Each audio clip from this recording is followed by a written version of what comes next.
Good morning, good evening, good afternoon. Welcome back to Cannon Fodder, the channel for Arsenal fans all over this world. No doubt you can see on the 10th Cannon project, we've got a full house. Yeah, full house. We've got Richard II, we've got Brother Isaac, Daniel DayLewis, and we've got the original Godfather who might make you an offer that maybe you can't refuse. But anyway, there's not going to be any intro. We're going to go straight into it. We're limited to 1 hour and only 1 hour alone. But first and foremost, Daniel DayLewis, how are you, friend? How are you? I'm fine, Alex. We've kind of a bit of a head cold, but I enjoyed it. Look, I suppose to go straight into the match, I was disappointed. Everyone was disappointed, but I think there were some positives in it. I feel our defence held up for a long time. I see Jurgen Klopp kind of even said that, that they weren't creating chances as much as they'd like, and we were holding up. But I do feel we could learn a bit from, you don't go and poke the bear, and you definitely don't, if Michael Owen is comment is to be believed, you definitely don't go carrying someone else's arguments. Like Michael Owen implied that there's a kind of a Klopp versus Guardiola kind of rivalry, and Arteta was showing on which side of that he was on. Like, because I don't feel the incident with Mane and there was a Tomiyasu, I don't think that was a big incident. And next thing, Arteta reacted to it, and like the famous Liverpool roar, or that they bounced, like that gave them momentum. We were doing all right up to that point. Next thing, they got momentum from that, I felt. But anyway, look, we'll discuss it further in a while, but I feel that was possibly a mistake by our manager, giving up ground or giving money, kind of poking the bear in his own home. That's a good phrase, actually. Poking the bear. Brother Isaac, how are you first and foremost? And yeah, the game. You're quite positive, weren't you, going in? I was very, very, very positive. Perhaps I counted my chicks before they could arch. And to my surprise, none of them arched, actually. So it was a game where I expected us to perform really well. Perhaps we got ahead of ourselves. Now we know where we are, that Liverpool, Man City, and Chelsea are class above us. And there were some positives from that game, despite us losing.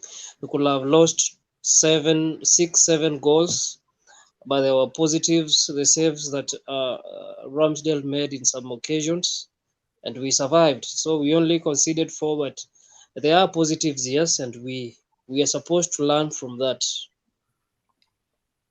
Okay, thank you for that, Brother Isaac. Richard II, how are you, my friend? A lot better now, thank you. I'm home, and yeah, I mean, results disappointing. 45 minutes, 50 minutes, we were okay. That's that mistake by Tavares, and we lost the plot. But we are Liverpool, Chelsea, and City are class above everyone in the league, and you look at the results of every other team in that weekend, we're still 5th. So there's positives out of it. It was always a tough ask to go to Anfield, and I mean, if you Thiago run the show, and he was a major difference in that midfield. We couldn't get near him. Godfather. Where were the positives? Were there any positives? Yeah, Uncle Stan is sitting back happy, very positive, because Arsenal are in the top 5, and all he needs is for us to stay in and around the top 6 or 7. And when the European League starts up, we go straight in there, and we can't get relegated. And he won't mind us coming, but not winning it. In fact, he even said, I didn't buy Arsenal to win trophies. So out of his own mouth, this is perfect for him. In fact, I was even thinking he would probably be worried if Arsenal started winning, because if we then dropped away, we'd all start shouting Kroenke out again. If you notice, nobody's shouting Kroenke out now, because despite the defeat at the weekend, we are in general on an upward trajectory. And really, before the game, I didn't have any hopes at all. But except that every now and again, the better team can be beaten by a weaker team. But I just watched the match, enjoyed it. Didn't enjoy us losing. But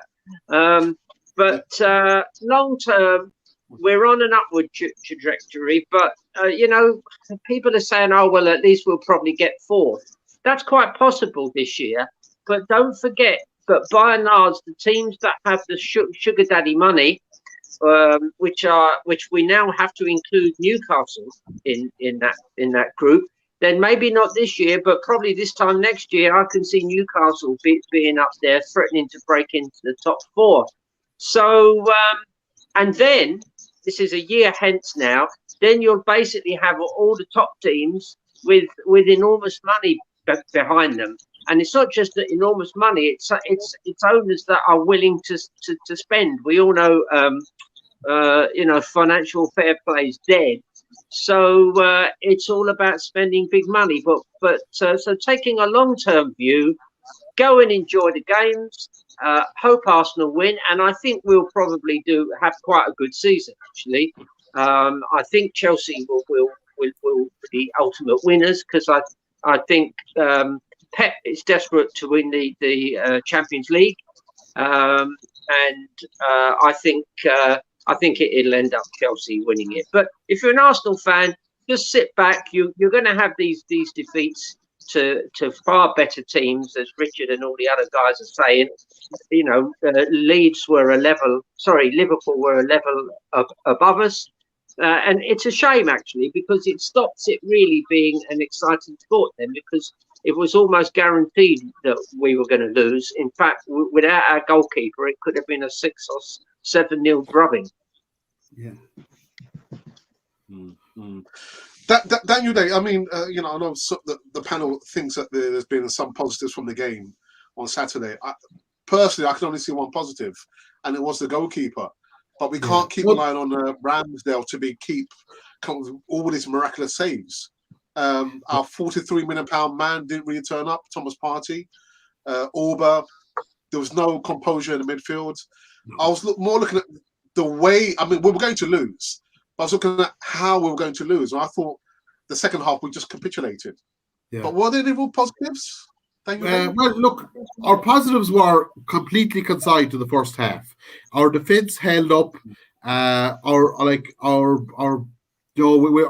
passing out was put under a lot of pressure. We didn't concede only from the set piece. So from general play at first half, our play was good. Defensively was good. Now, someone said it there about Thiago. I'd even rate what's his name, Fabinho, even better. The two of them were just awesome in midfield. They dictated the play. Like Partey, look, someone can say that he was coming back from injury, but he has been a disappointment now. Maybe not disappointment to the Pepe level, but he has been a disappointment now. Now, the two biggest, sufferers from our night at Anfield were, Arteta's ego, I'd say. That got a fair old hammering. But the other two sufferers then were Tavares and Lukonga. And the positive I would see the two of them is that I remember on our first show this early in the year, I didn't know who Lukonga was, but I remember I was using his full name, Albert Samuel Lukonga. I didn't know what he went by or whatever. That he was very unfamiliar to me at that stage, and up to now, he's had a good enough season. He was caught out against Fabinho and Thiago. They are very good midfielders. If you lose a ball in that midfield to Liverpool's midfield, and next thing they catch you with Mane and Jota and, of course, Salah, like if they come at you, you're in trouble, and in real trouble. So that was it. So the fact that Tavares and Lukonga were maybe the ones that were the biggest sufferers, I would kind of say that they're young, they're developing. They like last May we didn't see our future being based around definitely didn't see our future being based around Tavares. And like, look, I said to my teenage son, what would you have done different? And he said one simple line: I'd have picked Tierney. He said. So that was now. Children teenagers are fairly quick to come up with solutions, but Tavares deserved to start. He had played reasonably well. He deserved his shot. Okay, he was caught out, but he was caught out against a very the hard pressing team.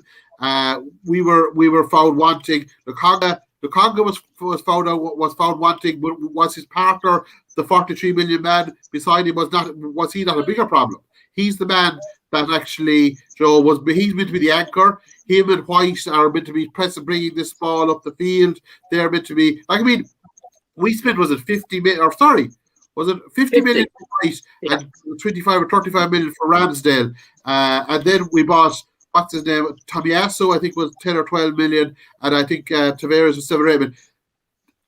There was an interview last week in the lodge of Arsene Wenger's film, right?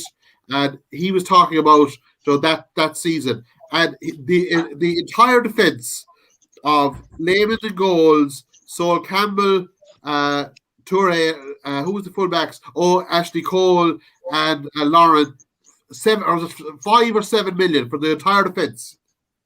That entire defence put together. So you would have to question, like, are we getting? We're probably not. Maybe we're like, look, the game has moved on. We are definitely adding a certain kind of we have a style, and our style is effective. Like, the point has been made here, and it's a completely valid point, that there's a league within a league now.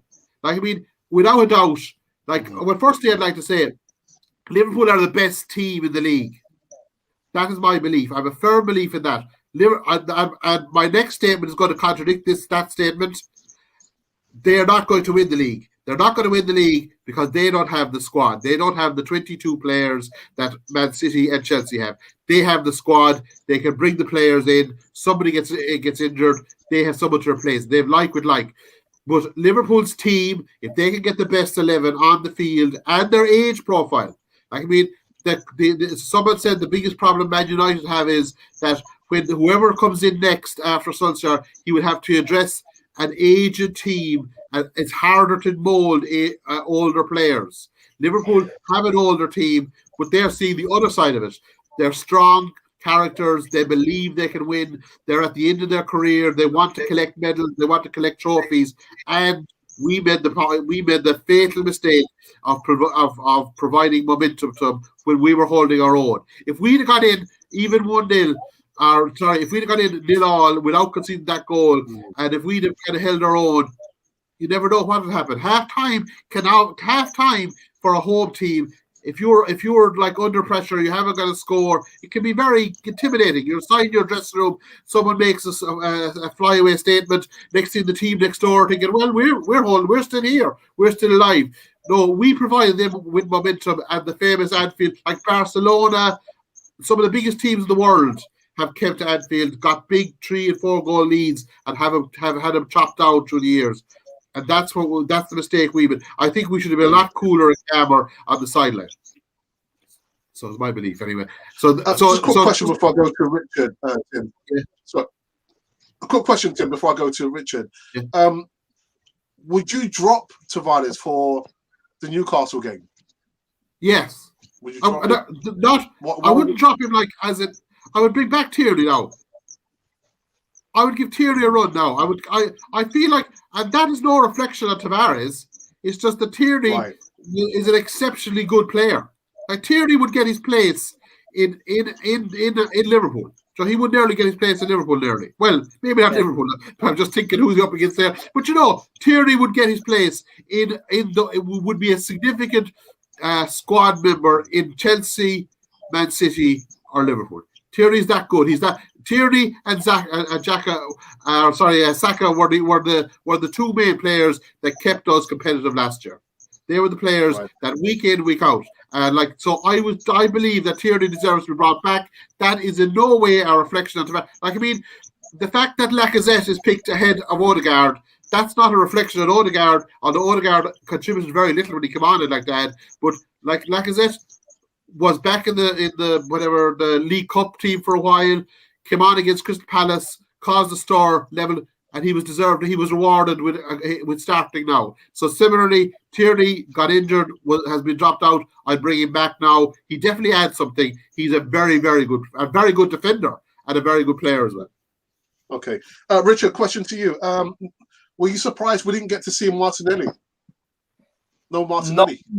Not within the context of a game. Bringing Martinelli on in that game, in the situation we were in, was a no-go. You had to change the midfield and try and get some parity back in there, because at that point we were being overrun and it could have been more.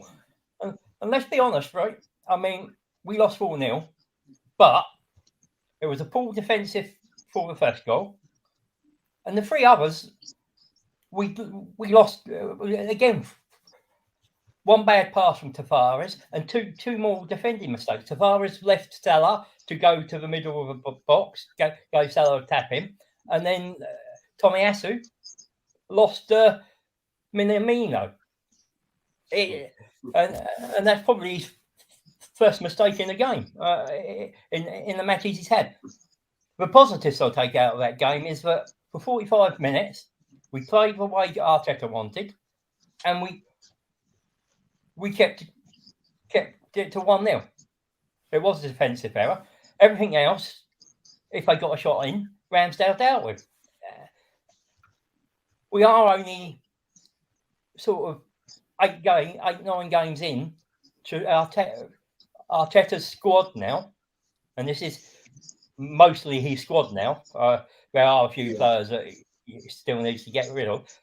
Been together. Liverpool have been together, 4-5 seasons now? He's had that team, and he's got them. They're a honed machine, and that's where Arteta wants to get us. Whether he will, that's questionable. You don't know, but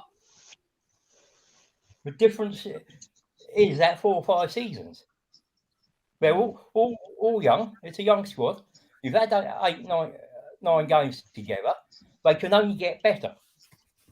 So that's a positive for me. I mean, again, I think, as Daniel was saying, there's a risk putting Tierney back in now. You damage Tavares' confidence, but Tierney is the first choice left back, and he's probably the second best left back in the league, above only Robertson, possibly better. I mean, you could say. Aren't there bigger question marks? Aren't there bigger question marks over Thomas Partey? We still haven't seen a Thomas Partey operating at his optimum. Yeah, but you're looking at a Thomas Partey in an Arsenal midfield against a Thomas Partey in an Atletico Madrid midfield, where he had somebody else there. And who have we got in that midfield? Really? Granit Xhaka. Granit, I like Granit. I don't dislike him. He had brain farts, and that's the downside to him. But his passing range, and when he's on the game, and he has, you can't say that he wasn't a very good player. He just has those brain farts. If you could get rid of that, I'd be perfectly happy with him. But he has too many of those brain parts. Who else you got? He's not good enough for his team. Lokonga is young. He will improve, but until then, we need somebody like a Santi or Liverpool's Thiago, somebody who can sit there, and just ping that ball about. It doesn't matter which way he pings it. He's just keeping that ball moving, and he's keeping that team ticking over. And we don't have that at the moment. We need somebody alongside Partey to get the best out of him. Isaac, I hear that. I hear Granit Xhaka stepping up his training to get back into the squad. Does a Granit Xhaka go straight back into the team? Isaac. No, he doesn't go straight back into the team. But we really need someone who's experienced in that midfield. And I've seen reports come out in the media that we're interested in Renato Sanchez. That midfield is not winning us games, because if we control the midfield, we can control all the games that we play. I was looking at the Liverpool game, and I was asking myself, is it that we are getting into those months where we know that November and December are not great months for Arsenal? Because previously November and December we've struggled. If you look at our record during the October months, we've done good. But when we go into November and December, we've struggled. And I've seen a struggle during that Liverpool game. We only won the Watford game, and to some extent I can say we were lucky in that game. If you look at the way that Watford have been structured right now, they're playing some good football. But we need to look into it in a very serious manner, such that midfield is improved. And also we have a striker who is not aging. Like Auba is aging right now, so it was fairly easy for Van Dijk to deal with him, because everybody expects Auba will be running, just making that incisive run at the back of the defender. So if everybody knows that is the style that Auba plays, it would be very easy to contain him. But if we had a relatively young striker who's physical, who's athletic, and who wins aerial balls, we saw Liverpool struggle to deal with West Ham and precisely Antonio, because of his physicality, his speed. Despite that he is aging, he is physical, he is athletic. So that is something that gave Liverpool the scare. And we went there. The first 30 minutes we played some good football, but we crumbled. So if you look at our games nowadays, we really want to win the game quick. If we score 1, 2, 3 goals past them in the first 30 minutes, then we are done. That game is over. But if we don't score in the first half, we tend to struggle in the games that we are playing. So like the Watford game, we struggled, even if we don't want to accept the fact that we struggled creating chances, because we didn't score in the first half. We struggled. Even if we won 1-0, we struggled in that second half. So I wouldn't want to see ourselves as a one-half team. I want us to translate that performance from the first half to the second half. But then Isaac, why did we lose control in the second half? What worried me was that the leader character or characters, they're lacking. We don't have any real leaders apart from Ramsdale. When Auba is not in the game, he's not the most vocalist of players there. So you could take him out of the equation. But who else is there that's going to be trying to cajole the players? There's nobody there apart from Ramsdale. No, we don't have anybody. Arteta seems to be buying softies because they'll do whatever he says. Look at it. If you have someone like Guendouzi and you have him as your captain, he'll probably rally everybody behind him. Yeah. Because you need that fighting mentality. But Arteta has bought softies who play some beautiful football and they win quick.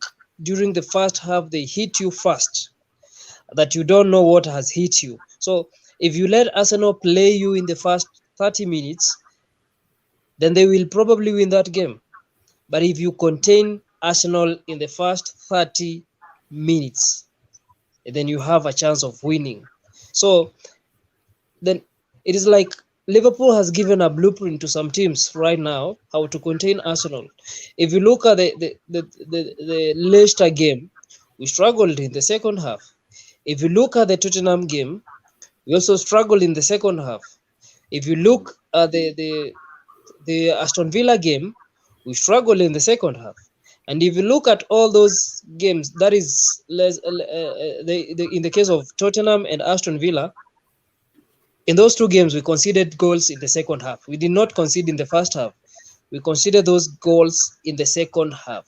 So it is really, if you are manager of the opposing team and you tell your team, contain Arsenal in the first 30 minutes and then you have a chance of winning, and then you have a leader who's rallying all the teammates behind him that we should contain them in the first 30 minutes, soak all the pressure, and then you have a chance of winning, it will be very, very easy. So I like us to have, as you said, a plan A, plan B, and a plan C.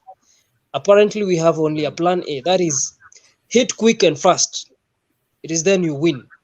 So if there is a team that is going to contain you so that you don't hit fast, then we are going to struggle. I look at the case of Man City. It's like play the ball and the goals will come. So with us, we want just hit quick and fast. We do not have that play the ball and the goals will come as a result. Eltel. Tim, Well, you want to say something, Tim? No, just one. I'm sorry, Terry. Now, my apologies. I would make one change in the middle of midfield. I watched the Carabao Cup, whatever that thing is called now there recently, and Ainsley Maitland-Niles was very good in the middle of midfield that day. And to me, he deserves a start. He and as has been highlighted there. Sorry, no, Terry, for cutting the question. The big thing is he is a personality. He's aggressive. He's a kind of a belligerence to him. He could bring something. That's the one player I possibly would give a chance to. Sorry, Terry. Okay. No, that fits in beautifully with what I was going to say, because there are points in the second half where I thought, is Partey wearing boots that are made of lead?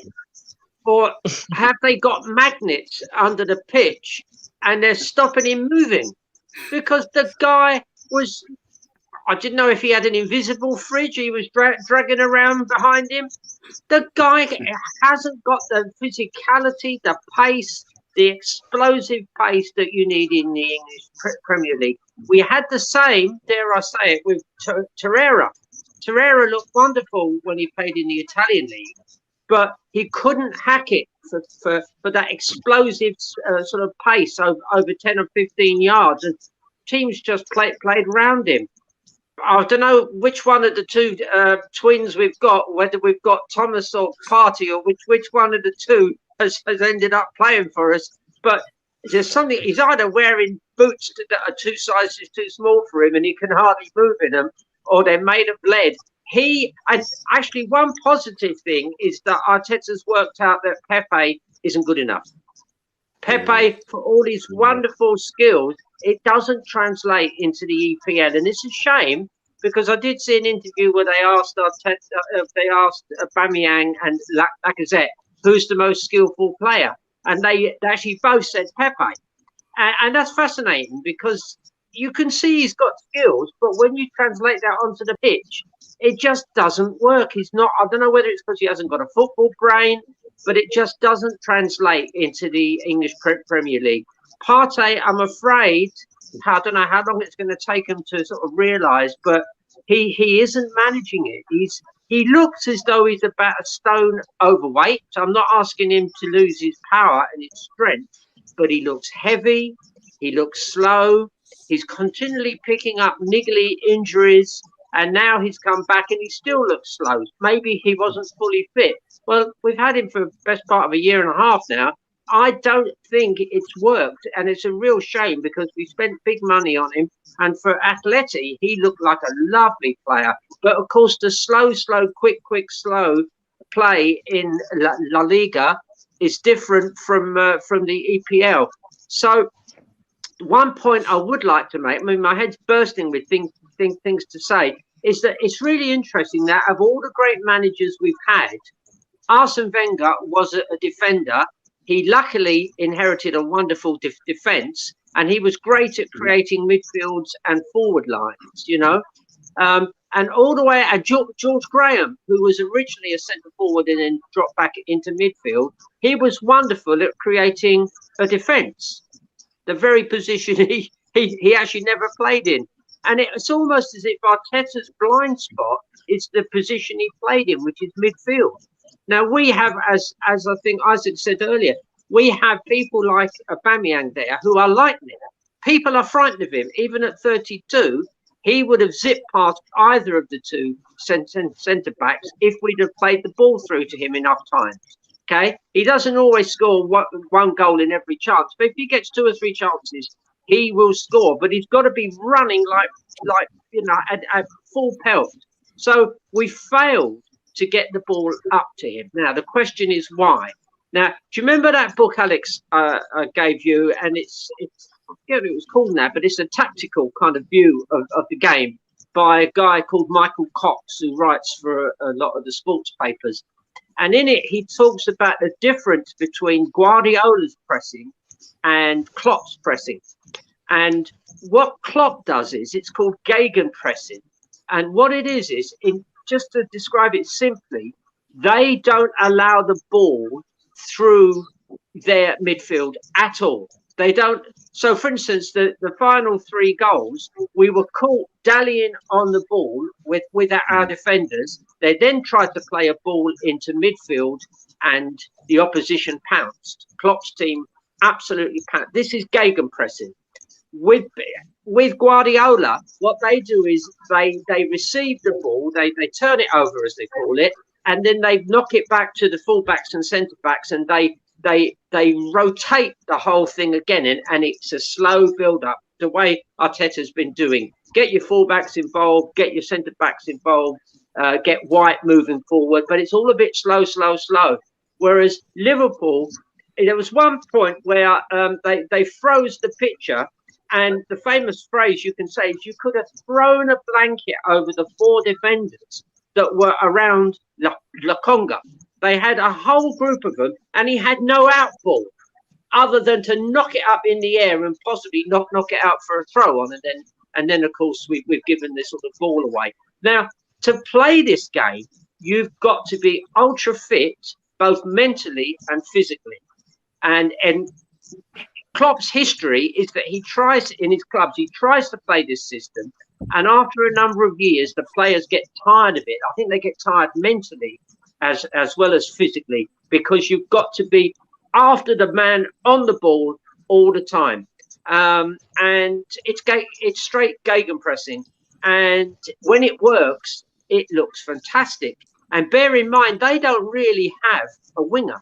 They have 2 fullbacks that work as wing backs, and their 3 forwards, Jota and the other 2, they are 3 forwards. So when they get the ball, their first thing is beat the feet, run like mad, and suddenly you've got 3 guys bearing down on your goal. Most of their goals have been scored just outside the 6-yard area or in the 6-yard area.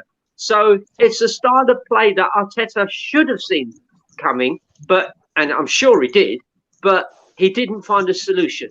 Because the solution that works, and it's annoying, but it's the solution where you absorb in defence, which is what we did when Arteta first went there. Absorb, ball over the top, and you get your fast forwards to run onto it. But at the moment, their midfield is too clever, too canny, and we've got 23 and 24-year-olds who are doing incredibly well, but they will have hiccups. I mean, I'm not an experienced coach like Tim, but I'm sure Tim will say that you can get a lad come into a team, and if he's very young he will have a few outstanding games, and then he'll drop away for a game or two. And then you've got a decision: do you drop him? Do you put someone else in?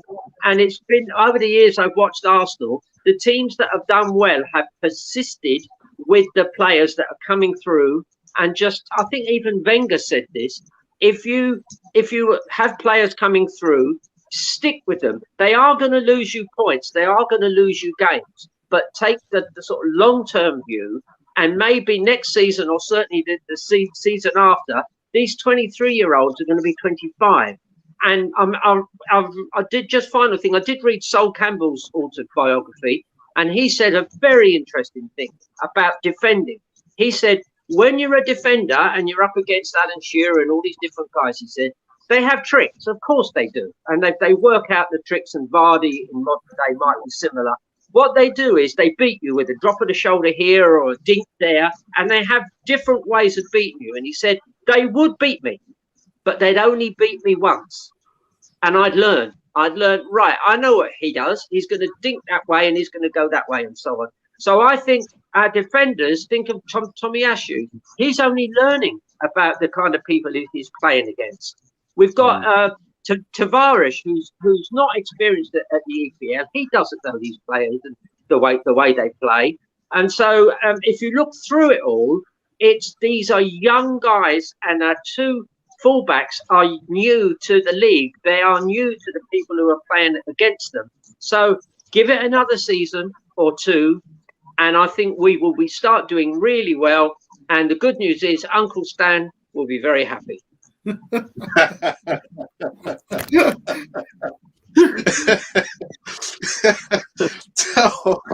Just one question to you before we go into the live chat.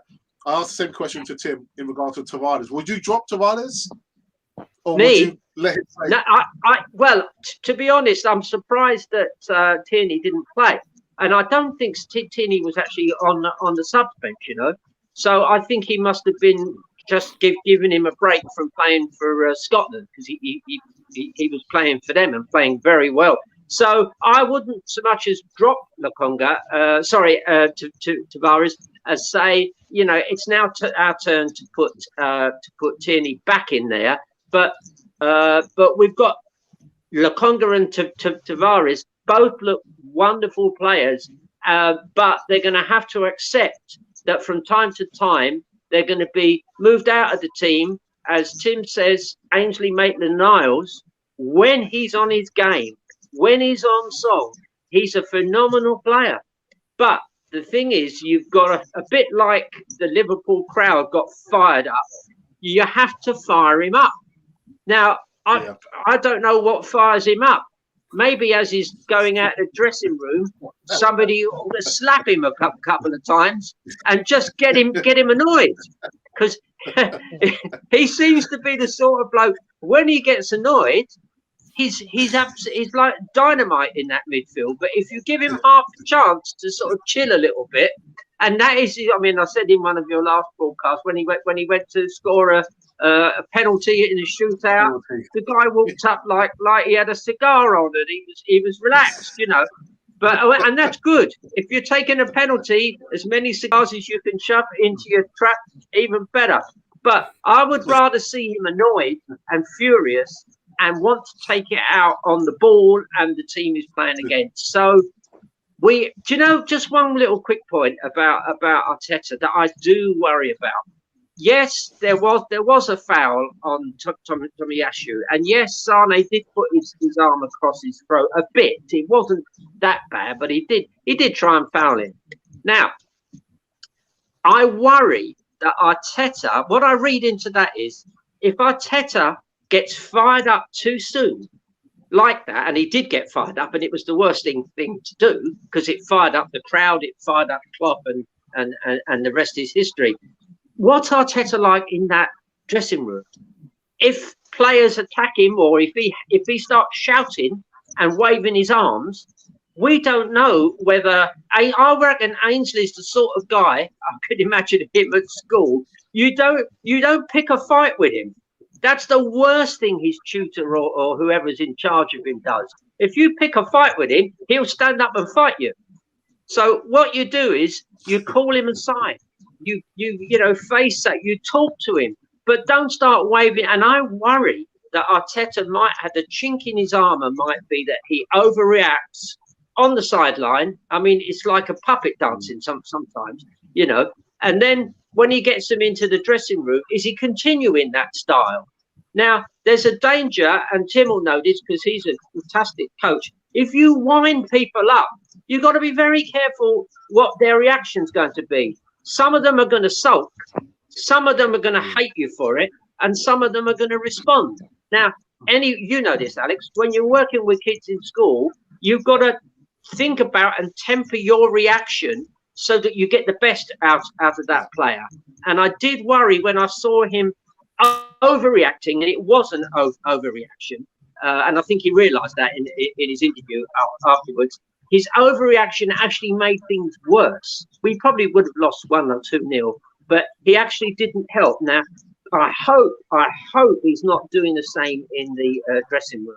And I noticed that he did say, we'll have a look at this on Monday. So Arsene Wenger used to do that. He never spoke after the match, and he'd let tempers cool down, and then he'd make a reason. You can't get hot-headed in that dressing room unless you're going to win. And one of our assistant managers, Theo Foley, Irishman, he was famous for getting angry, but he picked his moments. And you don't just get a guy angry and then the whole thing just disintegrates. Yeah. Actually, just one question, actually. I want to go to Richard for going to a live chat. Now, Richard, thank you for coming into the live chat last night. I did with my brother. And I remember I asked a question to the viewers who were watching at that time. And the question was, if you were the manager and you had bucket loads of money, which players would you keep at Arsenal? Richard, you didn't answer my question. So which players would you keep from this bunch, Richard? Forget about the players we need to get rid of. So only tell me which players that you would keep from this current squad. To be honest, the only players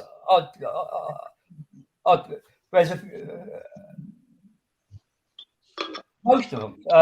There's a few there that I think we need 2 more central midfielders, another right back to back up Tomiyasu, and we need at least another centre forward.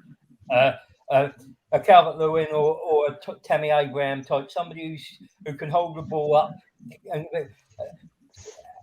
and get in behind as well, because that's what Arteta wants. He wants a Lacazette and an Aubameyang in one player, and if we can get that with everything else we've got there, we're not that bad a team. We do need to sort that midfield out. As I said, two to three more midfielders, because there's at least 2 in there that need to go, Xhaka and Elneny, and you've got to replace them. You look at the players I mentioned last night I'd get rid of. You've got Saliba coming back. That'll help. You can then get rid of Holding and thing. But Partey I'd keep. I'd probably keep Maitland-Niles, and you keep Lokonga. But you need 2 others in 2 other central midfield. Laka and Over are getting old, so they need replacing. If not in January, in the summer. But it's who do you go for? Remember, we're not in Champions League, and you've got Bayern Munich, Barcelona, Real Madrid, Paris Saint-Germain, Man City, Chelsea, Liverpool. Top players are going there. After that, what players are left to get you into that top 4 and start competing with them? That's where we've got to look at, because the top players, those 7 teams, first off, they're what the top players are looking at. You then got to try say, right, we're competing in that second pool. Can we get a player that is maybe the same sort of quality but needs a little bit of extra work? And I think we could go for Calvert-Lewin. I think we could even if you threw a bit of money at the Isaac. He's looked good in the internationals I've seen him at, and some of the Italian games. He looks a prospect. One of those two, maybe cheeky in the winter. Go all ends up, and then you can get rid of Nketiah and Lacazette and start anew. But it's what's available to us in the winter, and what are the club's plans. Now, this goes. I'll go without telling that it's the board. You've got to sort out board level before you can sort out anything else, because we know the Contes aren't going to throw millions and millions of money. They've made money available this window, but they've done that by refinancing and being clever. They haven't dipped into their own pocket. They've said we'll secure it, and if we need to, we will put our monies in. But they haven't actually put their monies in. They've just said we'll guarantee it, and that's a big difference. I mean, you look at very shrewd. Money doesn't guarantee success. Man United, what have they spent?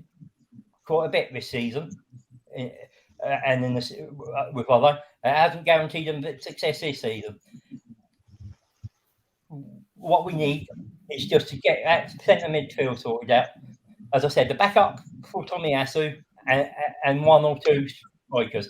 Whether you say one striker and let Martinelli and Balogun come through, but then again, there's risks there, isn't there? So, but I think I just keep party, keep Maitland Niles, and add a couple more central midfield is in there to give them a bit more energy and quality.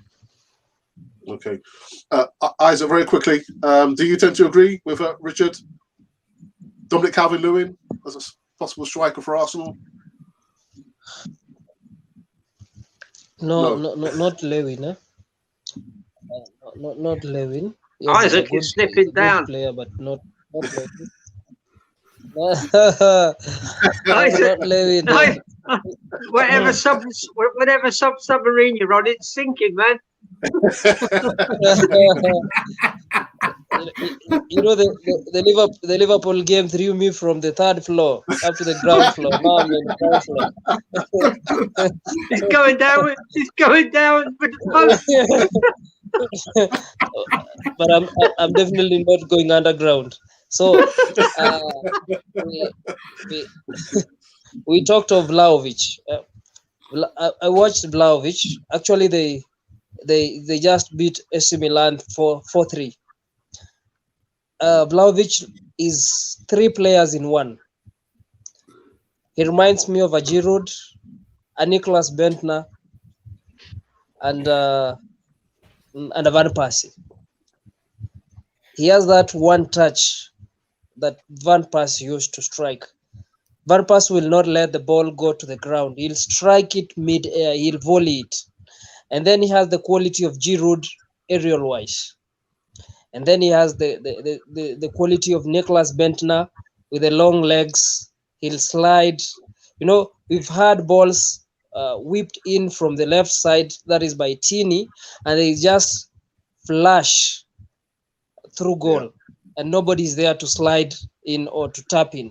So Vlahovic reminds me, he has the qualities of those 3. If we got Vlahovic, it will be a huge boost for us because he's young, he's physical, he's athletic. So I'll take Vlahovic over Lewin. But this squad, yes, the players that we have are young, and is not always going to be a straight road. Yes, there will be bumps ahead, and as the players are growing and the manager is also learning, I hope he learned from the last game that you don't give momentum to the opposition. because definitely he gave that momentum when he was fighting, and actually I think he listened to Cannon Fodder, and Alex was saying fight. So he took the fight to the field. So I hope they learned, and if we want to be on that upward trajectory, my opinion is we have to put 4 or 5 past Newcastle to get that confidence back. If we put 4 or 5 past Newcastle this coming weekend, then we will have that momentum again. But if we win scrappy 1-0, we still be low in confidence. But if we put 3, 4, 5 past them, then the confidence will be back on top. Well said. Well said. Let's go into the live chat. Got to go into the live chat. Let's see who's joined us on this one. We've got one of our moderators on this one. Let's have a look. Is Static. He says, "Hey, Alex." And hey to you, Static, as well. And then we've got, like a London bus. You wait for ages for your moderators, and 2 of them turn up. Yeah, so Ashley D also says, "Hey up, Gooners." And Colin Young says, "Let's go, Alex. I'm fired up. I can't wait. Arteta on loan in January." You can't loan out your manager. You can't loan out your manager. What's his world coming to? And we bring Saliba back from loan, then replace Arteta with Diego Simeone. It's not going to happen. And find out how good Thomas Partey really is. I mean, Tim, are you? Do we need to give Thomas Partey more time, or literally, is this the best we're going to see from Thomas Partey? I think Richard has touched on it. That Partey is now kind of a squad player. He's in the same groove as the Conga, Maitland-Niles, dare I say it, Xhaka, those central midfield. There is a big how would I say? We have a big differential there when you compare us to the middle of the Liverpool midfield anyway, with Diego and Fabinho. They're brilliant players. Now, the one thing I will say, and Richard, this was a brilliant point. Do you know the whole, as this called, the cult of the manager? Indeed, yesterday it was very much part of the media when poor old Solskjaer was subbed out, that they said he never had that. He never really held the power of the club. He never developed philosophy and built up forward. And there was a point made that when Jota came to Liverpool, that there was people kind of questioning, was this a good signing? Is he a Liverpool type player? And then they said that Klopp wanted him because he was a Klopp type player. And Partey, I think Partey was, funny enough, Colin Young makes a great point here, that Partey was a Diogo. Well, he was under Simone, wasn't he, at Atletico? And he was that type player. Simone got the very, very best out of Partey, and then he moved him on. Do you know what I mean? He said, "There's no more in this guy." So he was selling him at his optimum. There was no more to give. So in other words, you've that cult, and you must remember all the great managers now are nearly in England, like Tuchel, Pep Guardiola, Klopp. Now Van Teeg in Ajax and Simone in Atletico Madrid would be the next two, and would be I would put them in that category, like, of these real managers with a philosophy, with a cult, kind of like they have a game plan, and they mold the players into that. And in fairness to Arteta, he has done a bit of that, but the problem is he's learning on the job. He has spent a lot of money. You were talking about earlier players that you get rid of and players you'd keep. Well, I would keep our defence as a whole. I think our defence as a whole is strong. Our goalkeeper has been good. Our centre backs, Gabriel will have a great season up to the Liverpool game, and both our full backs, Tavares made a few mistakes, but look, everyone will make mistakes. That's part of life. And but I feel there are some aspects, like we had a good run. We dragged matches in the Crystal Palace game. We showed great resolve that evening. So overall, we're not doing too bad. So Partey could turn out to be, a bit more of a squad player, and I feel Partey is a product of Diogo Simone's the style of management and the game plan he used, and it really optimized him. He looked at his best thing in with Atletico as part of that team. Like, but I don't think he's really like. He has too many bad games. He's too many games where he's anonymous. And like often you remember Patrick Vieira was a once in a lifetime player. But Patrick Vieira was single-handedly able to hold the middle of a field and carry a ball up the field. Like, I mean, you could not see Partey do that in against any opposition. And the opposition that we played to date, we've looked reasonable, but the problem is we're a long way off the top 2-3, and like if Pochettino comes into United now, which is looking like it could happen, they could get their show on the road fairly quick as well. So it'd be interesting. But I still think I've said did I say number 4? I've forgotten what I said when I was on here last. But I was definitely thinking we're 4, 5, 6. We definitely have that potential still. I believe that. Yeah. All right. Okay. Let's look here. Colin says, the teams that have had success against Liverpool either had big physical strikers or they packed the middle of the field and played a false 9. So my question to you, Eltel, hasn't Arteta done his homework? Did he not do his homework?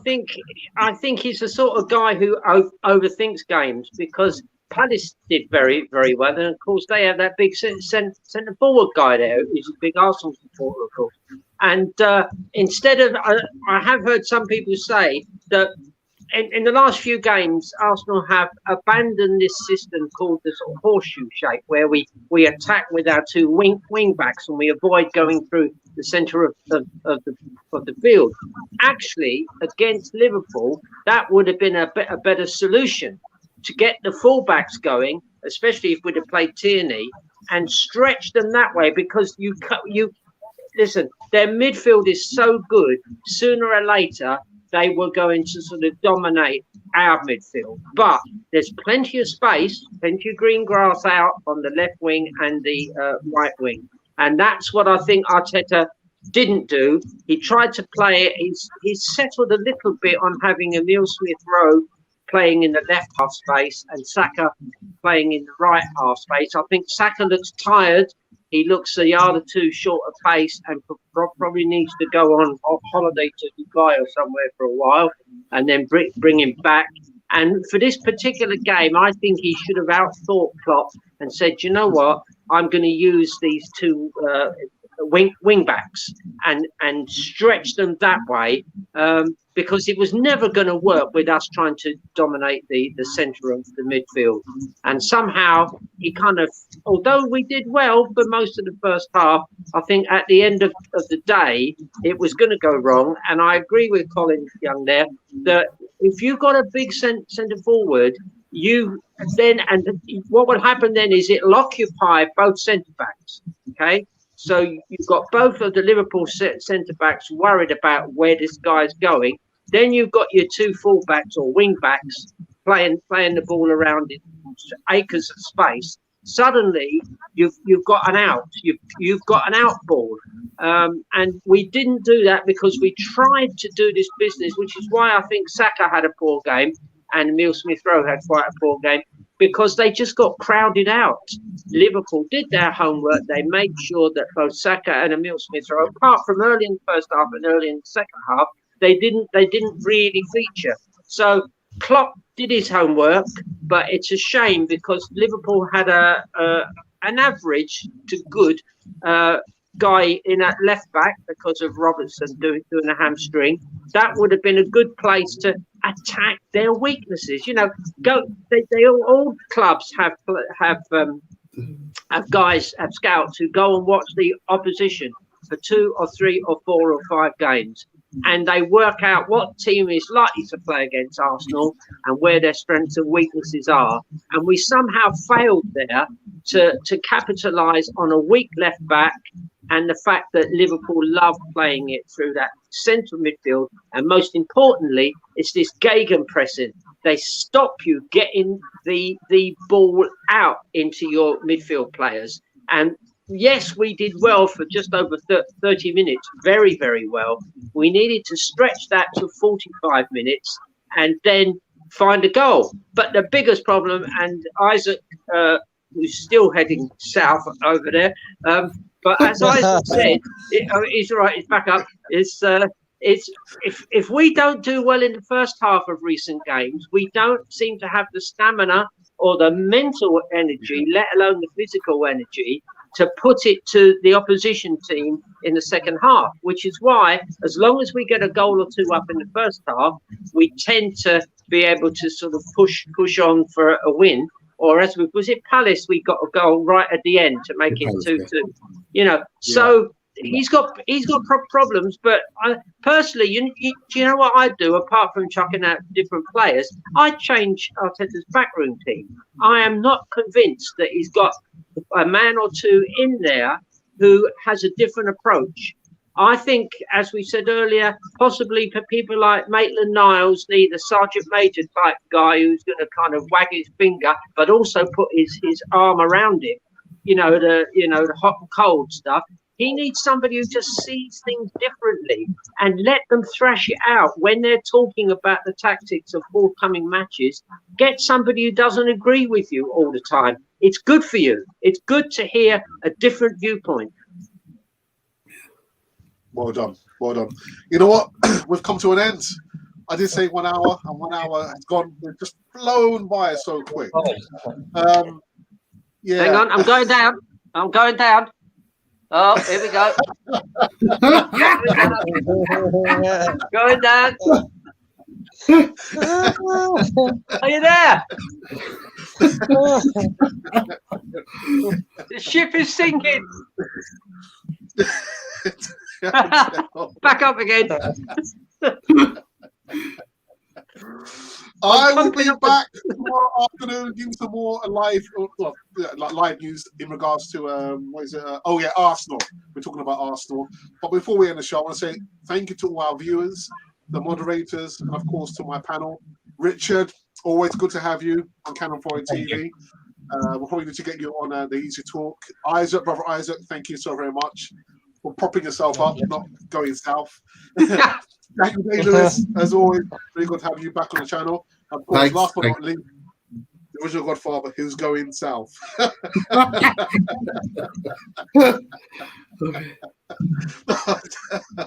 Goodness. All right. So until then, I want to say thank you to everyone, and please be safe. Don't do anything silly. And just a reminder that you've been watching Cannon Fodder, the channel for Arsenal fans all over this world.